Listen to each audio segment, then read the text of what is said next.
이사야 51장 9절에서 이제 16절 말씀으로 여러분들과 오늘도 계속해서 이사야 말씀을 통해서 하나님께서 저희에게 주시는 은혜를 나눠보고자 합니다. 누군가가 저에게 이렇게 물었습니다. 여전히 목사님께서는 회복과 변화를 꿈꾸시면서 지금의 자리에서 목회의 자리를 감당하고 계시느냐라고 하는 질문이었습니다.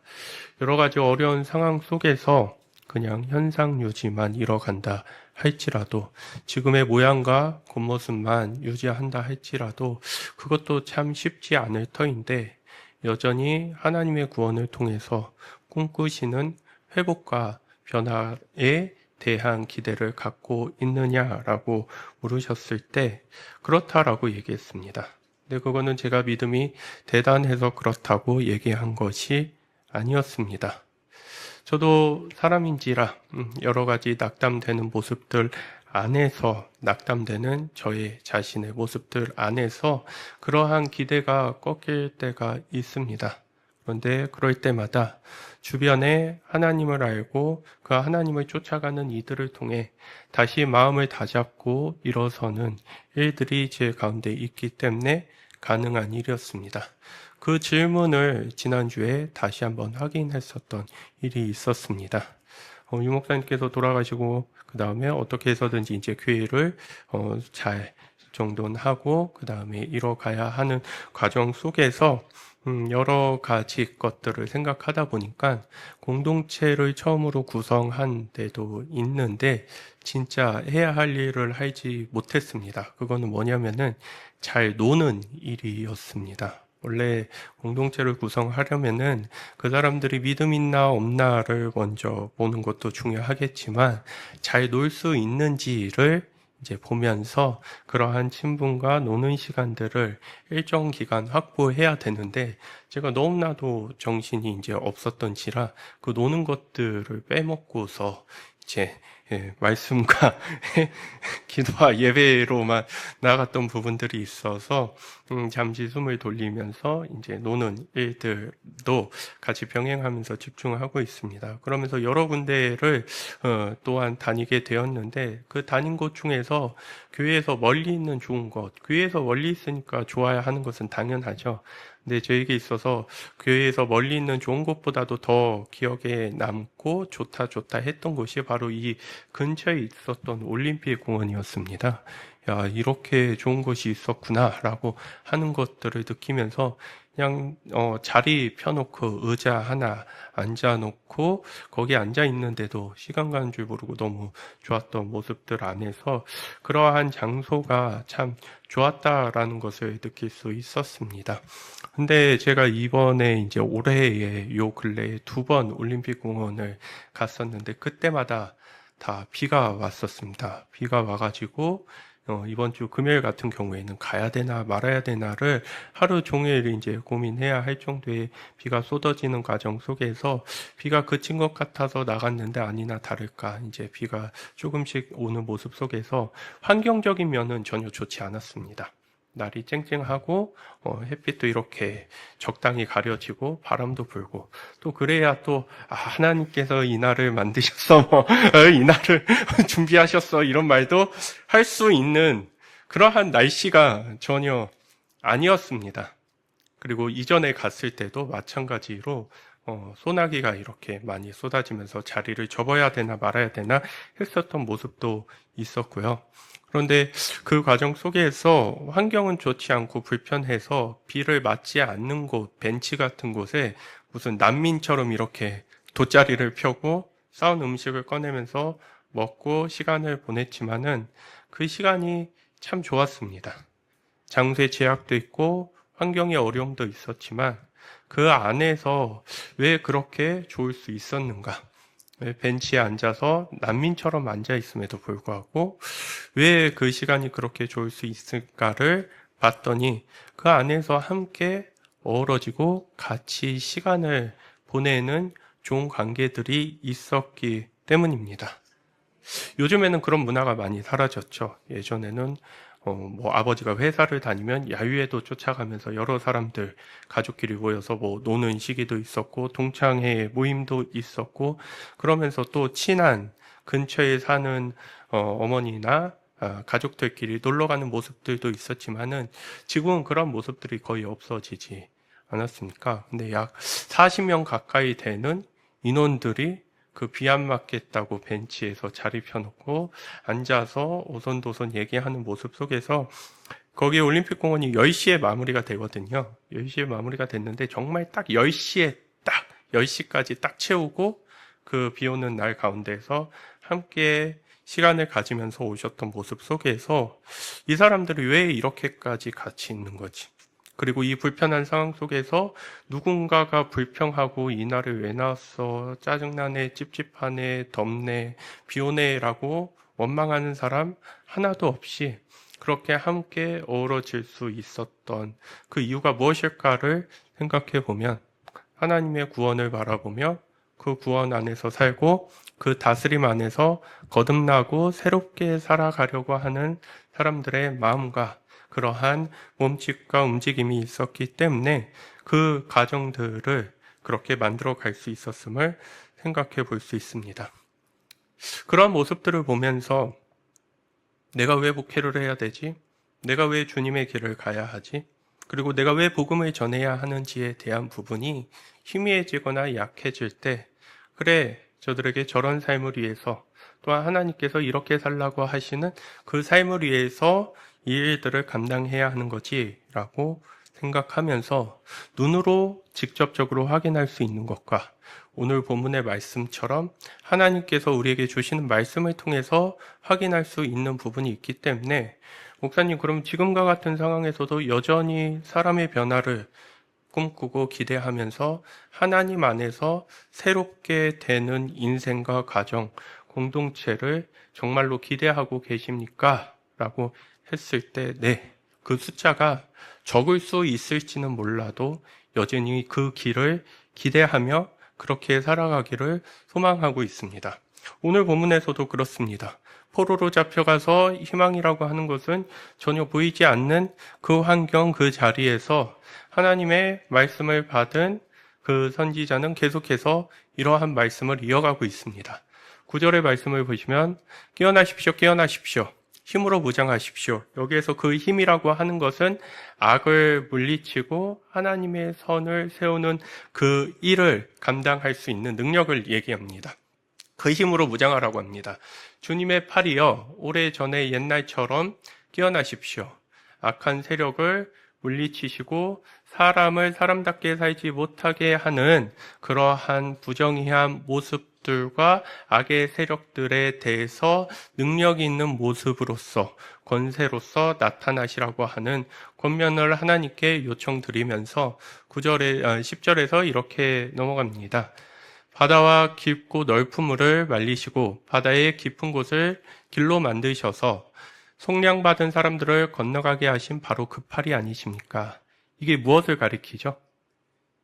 바로 애굽에서 노예살이 했었던 그 종살이 했었던 삶에서 구출받았던 그 장면을 얘기하고 있습니다. 바다가 깊고 넓은 물을 말리시고 바다의 깊은 곳을 길로 만드셔서 하나님의 용서를 받고 하나님과의 관계가 이어진 사람들을 건너가게 하시는 그 팔, 여기에서 팔이라고 하는 것은 하나님의 능력을 이제 가리키고 지칭하는 말씀이라고 할 수 있습니다.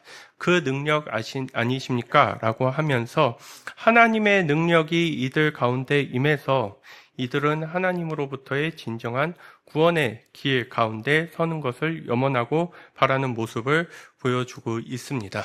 그래서 11절에서 이렇게 얘기합니다. 주님께 속량받은 사람들이 예루살렘으로 돌아올 것입니다. 그들이 기뻐 노래하며 시온에 이를 것입니다. 기쁨이 그들에게 영원히 머물고 즐거움과 기쁨이 넘칠 것이니 슬픔과 탄식이 사라질 것입니다. 라고 얘기하면서 하나님이 이들을 건져주시는 그 자리 안에서 이들은 본래 있어야 했었던 그들의 모습들, 그 자리를 회복해가는 과정에 이르게 된다는 것을 말씀하고 있습니다. 그 과정에는 뭐가 있습니까? 기쁨이 있고 즐거움이 있고 슬픔과 탄식이 사라지면서 이러한 사람들이 고백할 수 있는 참된 고백이 무엇입니까? 하나님의 구원이 참으로 감사하다. 하나님의 건져주심이 우리에게 있어서 진정한 기쁨과 소망이 된다는 고백일 것입니다. 하나님의 능력으로 구원을 일으키시고 우리로 하여금 주님께서 펼치시고 이끄시고자 하는 세상에서 살게 해달라고 하는 간청이 담겨 있는 것과 동시에 그렇게 나아가게 될 것이라고 하는 소망을 동시에 담고 있는 것을 보여줍니다. 이러한 모습들 안에서 외부 회복된 세계 안에서 진정으로 누릴 수 있는 평화와 기쁨이 있습니다. 아까 말씀드렸던 그러한 모임, 함께하는 즐거움, 그 함께하는 즐거움과 모임이 단순히 사람끼리 잘 지내야 돼, 교회에서 왔으니까 싸우면 안 돼라고 하는 차원의 문제가 아니라는 것입니다. 우리는 어렴풋하지만 그것을 구체적으로 잘 설명할 수 있을지는 모르겠지만 하나하나 배워가고 알아가고 있습니다. 함께하는 것에 대한 소중함, 어우리는 과정 속에서 하나님께서 우리에게 예비하신 구원이라는 게 무엇인지, 그래서 우리는 사람과 함께하는 즐거움 속에서 동시에 무엇을 궁극적으로 보는 사람들입니까? 하나님이 우리를 구원하시고 우리를 이끄시며 우리를 건져내시고 우리를 속량하시는 것에 대한 의미를 알아가는 자들이라고 말씀드릴 수 있습니다. 그런데 이러한 세계를 놔두고서 여전히 옛 세계에 머물러 있는 사람들에 대해서 12절, 13절은 이렇게 얘기합니다. 너희를 위로하는 이는 나, 바로 내가 아니냐.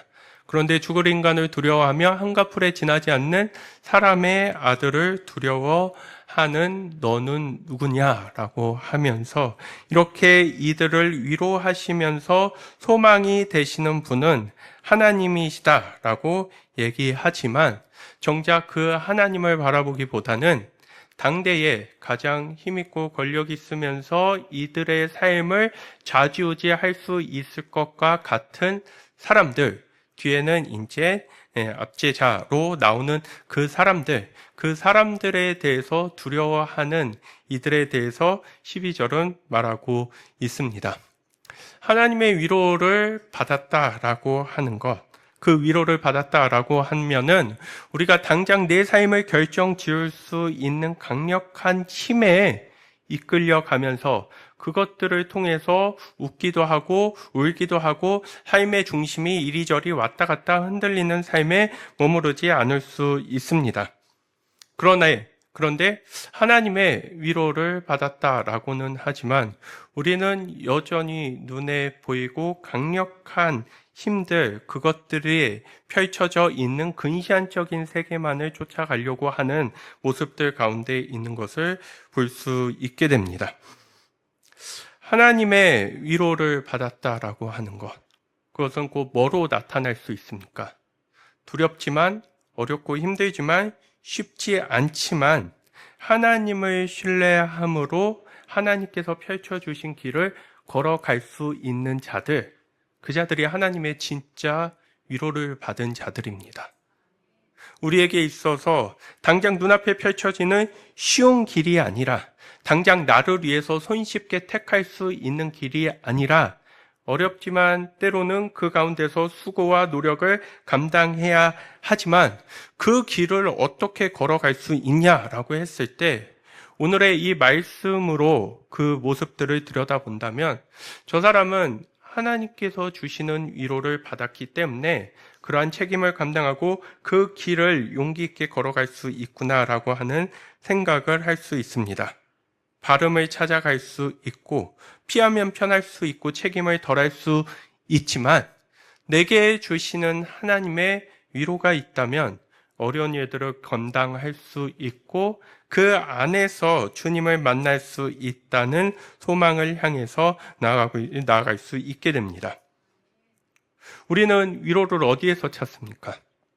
하나님의 위로보다는 하나님의 이름을 빌려서 결국에는 죽을 인간이 보여주는 일시적인 편함과 이로움을 쫓아서 나아가게 되고 우리는 하나님이 떠나고 우리 곁에 임하지 않는 것을 두려워하기보다는 죽을 인간이 우리 가운데에서 펼쳐져 주는 유익과 일시적인 호혜가 없어질까봐 더 두려워하는 자가 아닌지에 대해서 생각해 볼 수 있어야 됩니다. 그래서 그런 그들을 향해서 묻습니다. 한가풀에 지나지 않는 사람의 아들을 두려워하는 너는 누구냐라고 얘기합니다. 하나님께 속해 있다면, 하나님의 구원을 안다면, 하나님의 위로를 받은 자라고 한다면은 당장 눈앞에서 내게 펼쳐주는 위협과 강력한 힘을 가진 이들을 두려워하는 모습으로 머물지 않을 터인데, 너는 그 자리에 있구나. 너는 거기에서 사람을 두려워하며 그것을 쫓아가는구나 라고 하는 그 권면 속에서 이러한 질문이 나오는 것입니다. 너는 누구냐? 바꿔 말하면 너는 정말 하나님께 속해 있는 자냐? 하나님의 자녀가 맞냐? 세상을 두려워하는 네가 하나님의 은혜와 그 붙드심을 잃어버릴까 봐 두려워하는 게 아니라 세상을 두려워하는 내가 바로 하나님의 자녀냐라는 질문을 이 가운데 던지고 있습니다. 그럼 바꿔 말하면 하나님께서는 이렇게 말씀하십니다. 나의 자녀라면 나의 위로를 받고 부당하거나 옳지 않거나 이들 가운데서 펼쳐지는 부정의한 일에 있어서 동조하거나 함께하지 않을 것이다 라고 하는 그러한 기대치가 또한 담겨 있는 말씀이기도 합니다. 이 모습을 보게 되었을 때 죽을 인간 한가풀에 지나지 않는 이가 이 문장, 이 문맥 안에서는 당대의 이들을 지배하고 있는 권력자의 모습이기도 하지만 이 모습들을 통해서 우리가 생각해 볼 수 있는 우리의 신앙과 삶이 있습니다. 그것이 무엇입니까? 늘 내가 바라고 염원하는 어떤 집착하는 사람에 대해서 울고 웃는 모습이라는 것입니다. 하나님보다도 결국에는 하나님을 뒤로 하고 사람을 통해서 사람이 주는 어떤 것을 통해 얻을 수 있는 만족을 더 그리워하고 사모하는 우리의 모습을 보게 됩니다. 이것은 사람과의 관계가 필요 없다는 것이 아닙니다. 우리는 늘 말씀드리다시피 사람과 좋은 관계를 이루면서 나아가야 됩니다. 그런데 무엇이 있습니까? 사람과의 좋은 관계를 넘어서서 집착이 되고 그 사람이, 상대방이 나의 인생과 신앙의 중심이 되는 모습이 있습니다. 쉽게 말씀드리면 교회도 잘 나오고 싶고 하나님도 잘 붙들고 싶고 그 이유가 뭐 때문에 이어질 수 있다는 것입니까? 그 사람이 나를 편하게 해주고 내 마음에 들게 하고 나에게 만족을 주기 때문에 하나님을 그렇게 믿고 싶은 마음이 든다는 것. 그것은 중심이 바뀐 모습이라고 할 수 있습니다. 반대로 내가 바라고 내가 집중하고 집착하고 있는 그 사람이 나의 뜻대로 나를 대해주지 않거나 내가 생각하는 대로 그 사람의 인생이 풀리지 않는다고 한다면 우리는 하나님께 나올 힘을 잃어버립니다. 내가 왜 기도해야 되지? 내가 왜 하나님을 붙들고 예배해야 하는지에 대한 이유를 찾을 수 없습니다. 사람에게 울고 웃는 나. 그 사람 때문에 정작 되어야 하는 하나님의 자녀로서의 모습은 전혀 생각하지 못한 채 늘 어떤 사람만의 변화만을 기대하며 기적적으로 바라고 있다면 우리의 순서가 잘못된 것이라고 말씀드릴 수 있습니다. 항상 신앙의 문제는 내 주변에 있는 나를 이롭게 하는, 나를 편하게 해줄 수 있는 어떤 사람의 변화에 대한 문제가 아니라 결국 나의 문제, 나와 하나님 사이의 문제, 하나님 안에서 나의 존재의 의미를 발견하는 자의 문제라고 말씀드릴 수 있습니다. 그러니 이러한 신앙의 본질적인 의미를 깨닫지 못한다면 우리는 항상 사랑을 갈구하고 구걸하게 됩니다. 그런데 이러한 신앙의 본질적인 의미를 깨닫게 된다면 우리는 신앙을 갈구하고 구걸하는 것이 아니라 내가 사랑받는 자로서의 면모를 점점 갖추게 됩니다. 그래서 진짜 원하는 사람에게 있어서의 관심은 받지 못하게 될지 모르지만 나는 더 좋은 사람으로서 변하게 되는 과정들과 모습들을 잃어버리지 않게 된다는 것입니다. 결국 이것은 사람 눈치 보지 말고 사람에게 무례하게 대하라는 말이 아닙니다. 하나님 형상으로서 만들어지는 참된 나를 잃어버리지 말며 그 안에서 하나님이 가져다 주시는 질서와 우선순위를 제대로 찾아가자라고 하는 의미로 말씀드릴 수 있습니다. 이러한 모습들 안에서 우리는 주님을 찾아가는 그 과정들을 겪게 되고 거기에서 정말 두려워해야 하는 문제가 무엇인지를 발견할 수 있게 됩니다. 이러한 두려움의 문제는 13절에서도 이어집니다.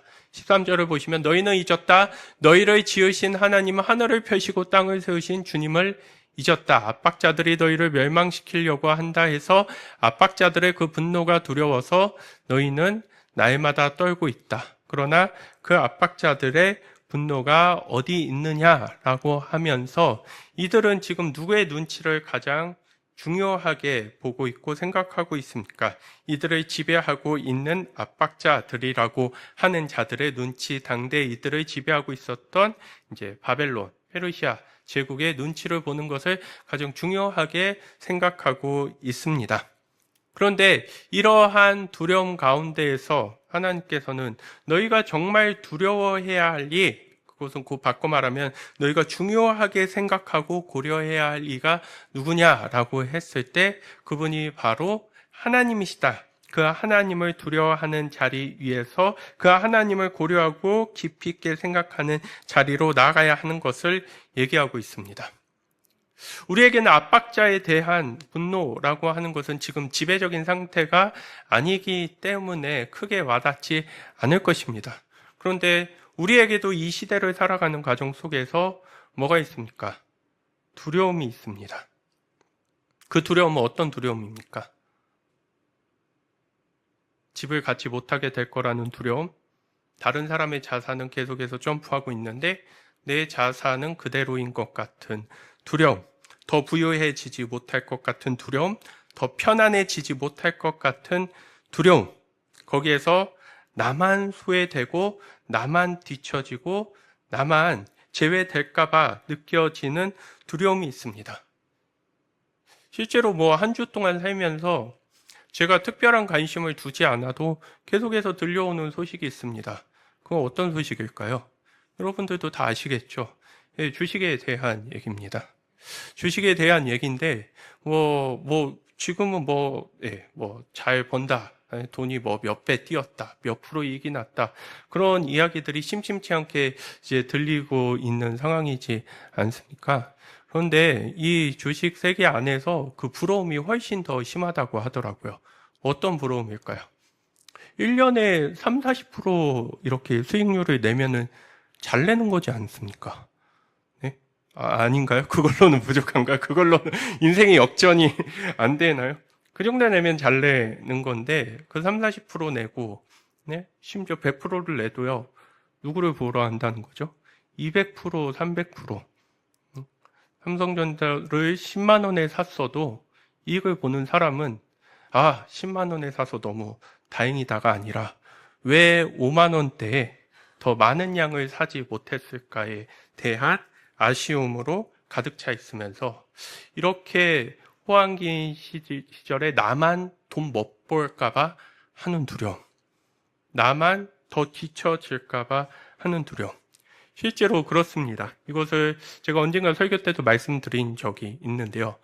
Fear of missing out. 영어로는 이렇게 표현이 되더라고요. 발음이 이상해서 죄송합니다. Fear of missing out인데 그게 뭐냐면요. 나만 흐름을 놓치거나 수혜되는 것과 같은 두려움을 가리켜서 포모, 젊은 사람들은 포모라고 합니다. 포모 온다. 이건 무엇일까요? 질투와 시기를 통해서 나만 뒤떨어질 것 같은 두려움, 나만 기회를 놓치고 있다는 강박적인 모습, 심리적 박탈감으로 이어지는 것을 볼 수 있습니다. 이런 두려움을 안고 살아가는 자들입니다. 내가 주식을 통해서 벌어들이는 수입보다도 부동산이 더 찔까봐 두려워하는 세상. 그러한 세상 속에서 내가 주류에 편입되지 못할까봐, 주류 세계에 끼지 못할까봐 뒤처지는 모습에 대한 두려움이 있다면은 그 자리에서 우리가 생각해 봐야 할 것은, 우리가 하나님을 믿으면서도 그러한 두려움이 있다면 그 이유는 뭐 때문이라고 얘기하고 있습니까? 13절에 나와 있죠. 하나님을 잊었다.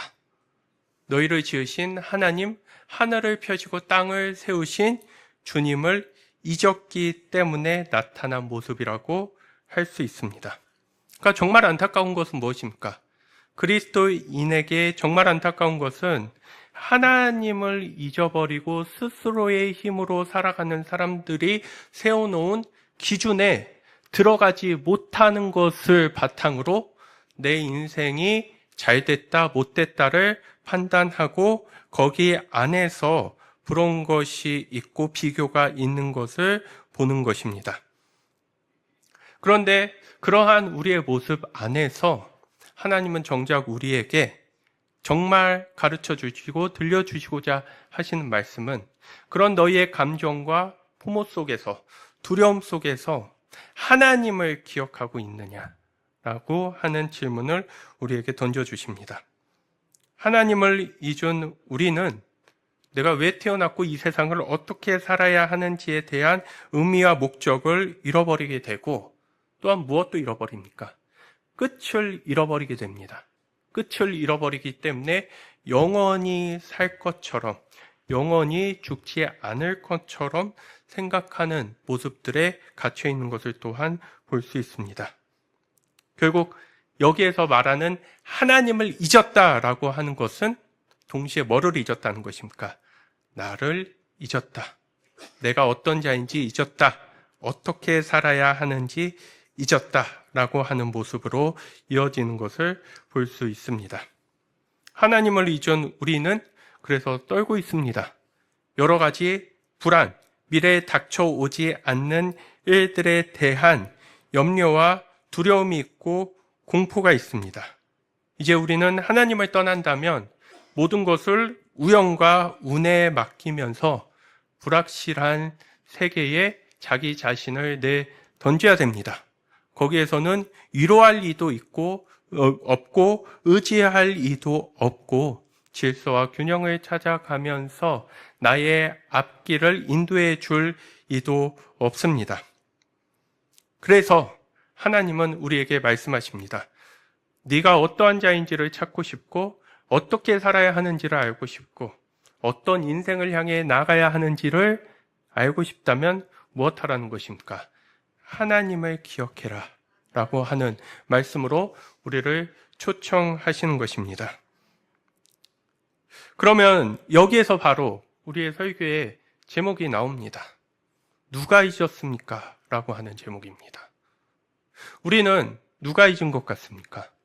하나님께 섭섭하고 내 마음을 하나님께 두기 어려우며 또한 하나님을 향해서 더 나아갈 마음을 가지고 있지 못한다면 하나님이 나를 잊은 것 같습니다. 실제로 가까이 있는 이사야 49장 14절에서는 이러한 말씀, 저희가 이전에 설교를 통해서도 살펴봤는데요. 그런데 시온이 말하기를, 하나님의 백성이 말하기를 주님께서 나를 버리셨고 주님께서 나를 잊으셨다라고 얘기하는 것. 너무나 삶이 어렵고 고되고 힘드니까 자신들의 뜻대로 되지 않고 내 마음대로 이루어지지 않는 인생 안에서 이들은 하나님이 우리를 잊었다. 우리가 하나님께 버림받았다라고 생각하고 있습니다. 그런데 그 질문을 오늘의 본문을 통해서 다시 바꿔보기를 원합니다. 누가 잊었습니까?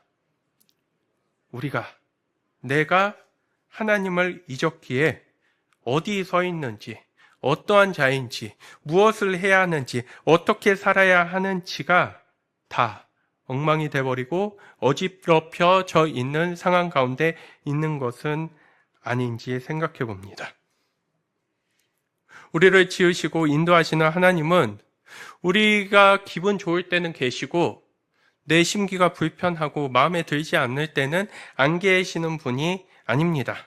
우리의 기분 따라, 상황 따라, 형편에 따라서 계시고 안 계시는 분이 아닙니다. 근데 왜 우리는 그렇게 느낄까요? 왜 우리는 하나님을 그런 방식으로 생각하고 대하고 있을까요? 그것은 우리의 삶 안에서 하나님을 잊었기 때문입니다. 하나님이 어떤 분이신지를 잊었고 그분의 진리가 무엇인지를 잊었고 그분의 인도하심과 가르침을 쫓아서 살아가는 삶이 무엇인지를 잊어버렸기 때문입니다. 그래서 자신들의 어려움과 곤란함을 통해서 하나님을 들여다보려고 하니 하나님이 자기 자신들과 함께 하시지 않으며 그런 하나님은 자신들을 잊었다라고 하는 모습이 나타나는 것입니다. 우리가 하나님을 잊음으로 통해서 나타나는 현상과 공통적인 모습이 있습니다. 하나님을 잊었을 때 우리는 우리의 오름에 갇히게 됩니다. 나의 정당함만을 얘기하게 됩니다. 나의 억울함과 섭섭함 가운데서 벗어나지 못합니다. 그것이 우리의 상처가 되고 우리의 구덩이가 되어서 더욱더 우리를 깊이 담궈 놓고 빠져나오지 못하게 하는 모습을 볼 수 있습니다. 그런 우리가 다시 한번 이 말씀을 통해서 나아가야 하는 방향은 하나님을 잊은 자의 모습이라는 것입니다. 하나님을 잊어버렸기에 중요한 선택과 결정 가운데에서 그리스도의 가르침과 그 기준이 무엇인지에 대해서 생각하지 않습니다. 내가 하고 싶은 대로 하고 느끼고 싶은 대로 느끼고 생각하고 싶은 대로 생각하는 그 모습 속에서 하나님의 믿음이 전혀 영향력 있게 미쳐지지 않습니다. 그 하나님을 생각할 수 있다는 것은 더 깊이 있게 생각할 수 있는 자리로 나아가게 되고 그로 인해서 세상과 사람을 이전과는 다른 관점과 시야로 들여다볼 수 있는 자리로 나아가게 됩니다. 그런데 하나님을 잊은 자는 뭐만 바라보려고 합니까? 오로지 나 자신만을 바라보려고 합니다. 실제로 그럴 수밖에 없습니다. 하나님을 잊은 우리에게 남은 것은 뭐밖에 없습니까? 자기 자신밖에 없습니다. 자기 자신이 가진 것밖에 없습니다. 자신의 능력밖에 없습니다. 그래서 하나님을 잊음이라고 하는 그 과정 속에서 우선 내가 가진 게 무엇인지를 보게 되고 내가 가진 것이 세상과 비교해서 볼품없거나 충분하지 못하게 된다고 느꼈을 때 우리는 거기에서 마음 붙일 곳을 잃어버리고 방황하고 그러한 평안을 잃어버린 가운데에서 분노와 짜증과 불평과 원망이 우리를 사로잡게 되는 것을 볼 수 있습니다. 그런 우리를 향해서 하나님을 기억해라 라고 하는 것은 예배 정도 잘 드리자 라고 하는 삶으로 초대하는 것이 아닙니다. 그 하나님을 기억하는 과정 속에서 사물의 이치를 깨닫게 되고 인생의 참된 의미가 무엇인지를 알게 되며 나의 존재의 의미, 본질적 가치를 추구하면서 인간이 선하게 살아가는 게 무엇인지에 대한 깊이를 알아가게 됩니다. 그러한 알매서 그치는 것이 아니라 내가 지나치게 추구하는 목적이 삶의 균형을 망가뜨리거나 깨트리면은 그것을 덜어낼 줄 아는 능력을 갖추게 됩니다. 반대로 내가 싫어하면서 채우지 않고 부족하게 냅두려고 했었던 부족한 것들, 그 부족한 것들 가운데서는 보충하고 채워가는 모습이 나타나게 됩니다. 그 과정 속에서 하나님을 기억한다고 하는 것이 종교적 열심으로만 그치는 것이 아니라 삶의 조화와 균형을 회복해 가는 과정 속에서 우리는 하나님이 우리에게 말씀하시는 평안이 무엇인지를 알아가게 되는 것입니다. 두려움을 극복하려는 자들은 예기치 못한 일들과 결과들이 찾아오는 그 과정 속에서도 흔들리지 않고 흔들려도 주님을 붙잡고 담대하게 나아가려고 합니다. 그러한 마음과 그러한 감사가 터져 나오는 곳이 어디입니까? 예배의 자리라는 것입니다. 예배는 축제입니다. 우리가 하나님 안에서 얼마나 건강하고 아름답게 살아갈 수 있는지를 확인하고 기념하고 또한 하나님과 그 기쁨을 같이 나누는 자리입니다. 그래서 참된 예배 드림이 있다면, 진실한 예배 드림이 있다면 사람은 똑같이 사는 게 아니라 거듭나고 성장하고 변화되고 그 안에서 맺어지는 관계들의 깊이와 다양함을 이루게 되는 자리로 서게 됩니다. 당장 그 순간에 우리가 많은 것을 배울 수 없을지는 모르나 그 시간들이 지나고 그 이후에 행했던, 그 이후에는 무엇이라도 행했던 나의 모습들이 하나님 안에서 점점 나타나고 무르익어가는 모습들이 생기게 됩니다. 하나님을 잊었기 때문에 어느 순간 하나님을 향한 부르짖음도 하나님을 바라보면서 생각하고 나아가는 삶이 없습니다. 그런 우리는 그저 나를 창피하지 않을 수 있도록 안 걸리고 숨기고 그러면서 나의 유익을 추구하는 삶에서 크게 벗어나지 못하기에 점점 하나님의 거룩함과는 멀어지는 속됨의 자리에 있는 것을 볼 수 있습니다. 교회를 다니고 있다고 해서 우리가 하나님을 잊지 않은 게 아닐 것입니다. 우리가 하나님을 잊었다라고 하는 것은 어떤 중요한 일들, 아까 말씀드렸던 것처럼 중요한 일들뿐만 아니라 일상생활의 모습들 안에서도 전혀 하나님을 생각하면서 이루어지는 말들과 태도와 행함이 없는 것, 그 안에서 점점 시들어지는 자신의 모습을 보지만 하나님께 돌아갈 마음이 없다면, 그 하나님을 통해서 돌이킬 마음이 없다면 그것은 하나님 곁에 있으나 완전히 하나님을 잊은 자의 모습이라고 말씀드릴 수 있습니다. 그 하나님을 잊었기에 항상 누구에게 끌려다닙니까? 사람들의 평판과 눈치에 끌려다니면서 정작 자기 자신이 지켜야 하는 자리를 더 지키지 못하는 자의 자리에 서 있게 됩니다. 압박자들이 너희를 멸망시키려고 한다. 압박자들의 분노가 두려워서 너희는 날마다 떨고 있다. 열심히 분투하면서 최선을 다하면서 사는 삶 같지만 그 열심 가운데서 허무함과 공허함이 찾아오는 이유는 그것이 더 좋은 관계들을 이뤄가면서 우리의 삶을 튼튼하게 하지 못하는 이유는 그 압박자들의 분노 이전에 하나님 안에서 자기 자신이 나아가야 하는 방향을 생각하지 못하고 있기 때문입니다. 그러나 얘기합니다. 압박자들의 분노가 어디 있느냐라고 하는 것. 실체가 없는 것, 이 실체가 없는 게 자신들의 삶을 뒤흔들고 있음에도 불구하고 그러한 허상과 헛개비에 정작 지켜야 하는 소중한 가치들을 내버려 주는 이들을 향해서 하나님께서는 말씀하십니다. 하나님을 기억하며 바르고 참된 것을 놓치지 않고 붙잡기를 원하십니다. 그러한 자리로 우리를 초대하시고 부르시는 것을 볼 수 있습니다. 돈에 대해서 언젠가 십계명 때도 말씀드렸죠. 중독됐다라고 하는 표현은 사용하지 않는다고요. 왜 그럴까요? 돈 중독이라는 표현은 없습니다. 많으면 많을수록 좋기 때문입니다. 근데 여기에 대해서 충분한 이치를 깨닫게 되면요. 많은 돈을 추구하지 않는 것을 보게 되더라고요. 내 삶에서 앞으로 나는 이 정도면 충분합니다. 그러면 중요한 것은 얼마나 더 많이 쌓아두는 게 아니라 내게 가진 것을 두고서 함께 잘 나누고 베풀고 사용할 수 있는 지혜가 더 중요하다고 하는 모습 속에서 많으면 많고 쌓으면 더 좋다라고 하는 생각을 가지고 있는 그 가운데에서 아까 말씀드린 사물의 이치, 인생의 본질적 가치가 무엇인지를 들여다볼 수 있는 자리에 선다는 게 무엇인지를 알 수 있게 됩니다. 14절에서 그런 우리의 삶에 대해서 이렇게 정리해 주십니다. 갇혀있는 포로들이 이제 곧 풀려난다. 그들은 오래오래 살 것이며 먹거리가 모자라지도 않을 것이다. 라고 하는 것.